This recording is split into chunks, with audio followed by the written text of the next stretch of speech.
dapat ang narrative dito ay hindi yun makasintro sa mga contractors.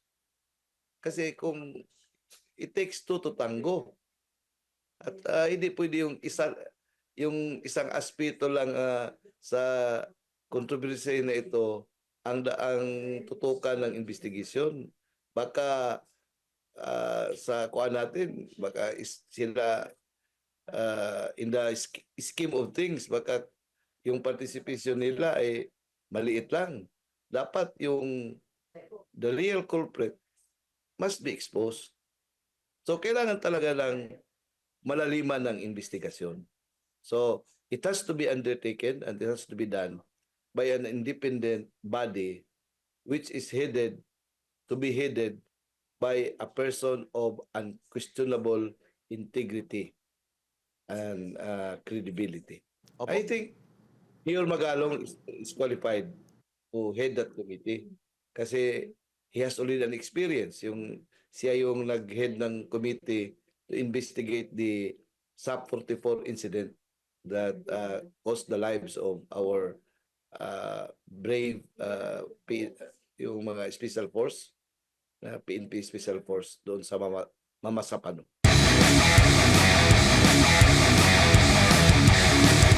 Bago pa man yung naging debate dyan po sa Kamara kaugnay nga doon sa pag-question sa saan, ano ba yung report, kung meron ba or wala sa small committee, merong pahayag ang speaker. At ang sabi nga niya, Filipino people deserve full transparency on how hard-earned money spent. Nagtutugma ba? Kasi parang kung merong report or kung transparent sila, di ba madali lang naman sagutin yun. Meron kaming report, wala kaming report. Parang nagpatumpik-tumpik pa. Pero ang kalaunan, parang ang sinasabi nga, walang report sa small committee, parang nandoon na siya sa mismong Committee on Appropriations, saklaw na doon yung report sa small committee, attorney. Nagtutugma ba yung mga sinasabi ng speaker doon sa galawan dyan sa Kamara? Your guess is as good as mine. Kaya nga, it's about time to walk the talk. Diba? Yun man sinabi ni Speaker, I think yung pagbukas ng 20th Congress na itong kongreso na ito ngayon ay yung transparency, yung mga malinaw statements. So, it's about time to give meaning yung ipatutuo yung sinasabi para hindi lang he cannot be accused of uh, para bang madirod statements lang. Ito na talaga ang pagkakataon na i-walk the talk yung sinasabi niya na transparency. Opo, iba rin po yung usapin patungkol sa kung meron nga ba talagang mga proyekto din na attorney. Kasi ito lang is paano na isingit, bakit tumaas, bakit lumaki yung pondo, saan kinuha yung pondo. Iba pa yon sa kung meron nga bang proyekto na sinasabi nga. Kasi maraming mga lumalabas ngayon, lalo na dito sa kontrobersyal na flood control projects, inamin na po ng DPWH na may mga multong proyekto, may mga ghost projects po, attorney. Oh, sabi nga ni Presidente, guni-guni, di ba? Okay. So, pareho tayo ng pananaw, kasamang Admar, na hindi lang kailangan na i-reform yung budget process ngayong 2026. Pero kailangan din na may accountability. The people and the public must know what happened, what transpired in the 2025 deliberation of the General Appropriations Act. Lalo na yung reported na tinatrabaho ng small committee ng House of Representatives doon sa Bicameral Conference Committee. Opo, dito po sa usapin sa pagpapanagot, nakikita niyo po ba na may sapat na kapangyarihan ang gobyerno po natin, ang national government, lalo na sa executive natin, sa presidente, na matukoy sino-sino itong mga corrupt na ito, sino-sino yung mga nasa likod na ito, At meron na nga panawagan ng nasa mahigit 4 na pong mga alkalde ng iba't ibang bayan at syudad sa bansa na full transparency. Kasi naalala ko may nabanggit kasi si Presidente nung binulgar niya yung 15 na mga kontratista na nagpapatulong pa siya sa media, naghahanap pa siya ng mga investigative na mga journalist. Kumbaga kung ikukumpara sa kapangyarihan ng executive, sapat na sapat ba, attorney, na para meron talagang masampulan na mga nasa likod po nitong manumalyang proyekto na ito? First and foremost, kasama Admar, para to prove sincerity yung panawagan at saka yung desire ng President to get to the bottom of this yung mess of this yung flood control na issue. Kailangan mayroon talagang parang independent body na gawin ang presidente. Now, ma-recall natin yung as an aftermath of the assassination of Ninoy Aquino.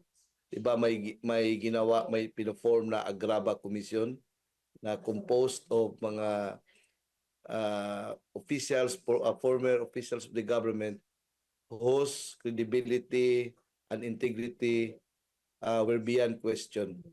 Para bigyan sila ng powers and authority to get to the bottom of the case para malalaman talaga kung sino yung salarin, kung sino yung mananagot sa itong anomalous na flood control projects. Now, ngayon, hindi pwede tama si Presidential Son, Congressman Sandro Marcos na hindi pwede na the same body like the House will investigate their own people. So, parang self-serving yan. So, ngayon, nag-offer si Mayor Magalong to head that parang committee to investigate. So, it's about time for the President to call that parang to accept that offer para once and for all meron talagang sincere at talagang masinsina na investigasyon na katagap-tagap ng taong bayan kung sinong mananagot nitong flood control na anomaly. Opo, attorney, dyan po sa local level, kasi nabanggit po minsan sa panayam namin kay Mayor Benji Magalong na sa lokal na side, kung meron silang mga proyekto, pahirapan pa talaga. Ang napakahaba ng proseso para makapag-implement ng mismong infrastructure project. Pero nagtataka siya na isang singit lang ni congressman, babilis nang nakasingit at mabilis na naipatupad yung proyekto. Ganun din po ba ang sa inyo po, sa inyo pong experience po, attorney, sa panlalawigan na proyekto po? I'm not the proper person to say it kasi hindi ba ako naging mayor, hindi ba ako naging governor. Pero yung sinabi ni Mayor Magalong, ano yan mabigat yan. Kasi that is coming from his own experience, his own information coming from his personal knowledge. So, malaman yan. Yan siguro talaga ang kumbaga pa industry practice. Pero maiba lang tayo kasamang Admar. Dapat ang narrative dito ay hindi yun makasintro sa mga contractors. Kasi kung it takes two to tango. At hindi pwede yung isang aspeto lang sa controversy na ito ang tutukan ng investigasyon.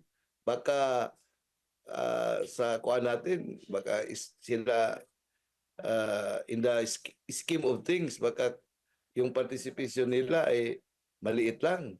Dapat the real culprit must be exposed. So kailangan talaga ng malaliman ng investigasyon. So it has to be undertaken and it has to be done by an independent body which is headed to be headed by a person of unquestionable integrity and credibility. I Opo. think Mayor Magalong is qualified to head that committee kasi he has already an experience. Siya yung nag-head ng committee to investigate the SAP 44 incident that cost the lives of our brave yung mga special force, PNP Special Force doon sa Mamasapano.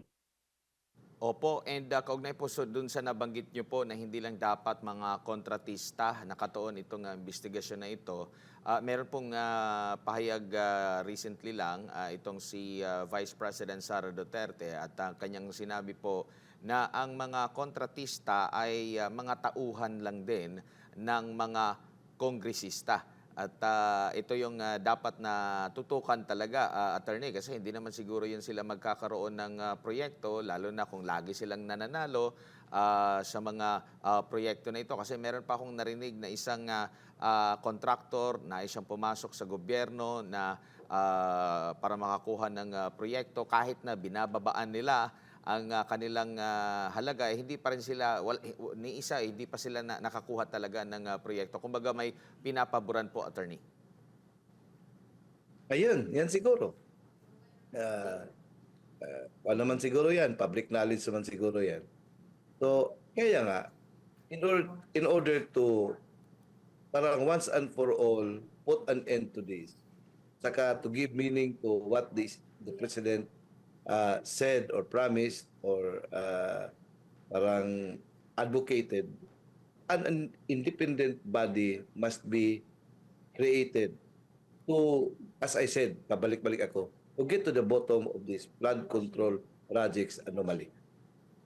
Opo, nabanggit mo rin kanina na yung dapat mag-lead ng investigation. Kasi pinipresenta ni Mayor Magalong yung kanyang sarili din, maaari din siyang mag-lead. No? Nabanggit mo nga, siya yung nanguna doon at wala siyang tinabunan kahit na at risk yung kanyang karera sa pagiging police official during that time. Meron ding na i-suggest kung hindi man siya kukunin kasi nabanggit yata ng Malacanang na hindi na needed na may lead investigator talaga dito, no?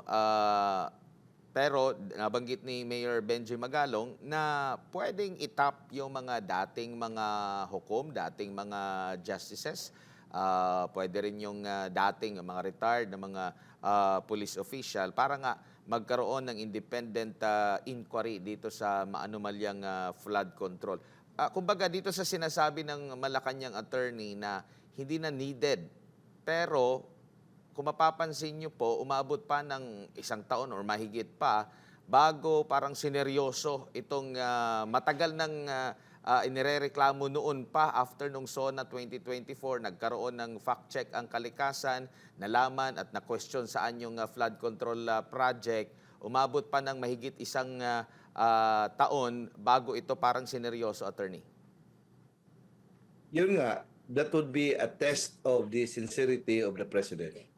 Kasi pag sincere siya, if he is sincere, nothing is impossible. So, everything is possible. O, kung hindi pwede na parang it's just parang sa part lang ng propaganda, then after all, hindi pala mga katotohanan, hindi man rin yan matago sa taong bayan kasi ang taong bayan ngayon ay vigilant, lalo na ngayon. It's all in the consciousness na part of the national conversation ngayon kasi hindi lang ito parang issue na salita lang. People are experiencing flood in Metro Manila, mga provinces na kung tingnan natin, bilyon-bilyon ang pera na pinupunduhan yan para sa flood control project. So, people have the right to ask, saan pala yung pera namin? So, kaya nga, kasamang Admar, mahirap kasi pag ang mag-revenge natin ay yung nature na. Kasi maalala mo, yung State of the Nation address ng presidente na he was proud to announce to the whole nation about the completion of the flood control projects in Metro Manila and other provinces.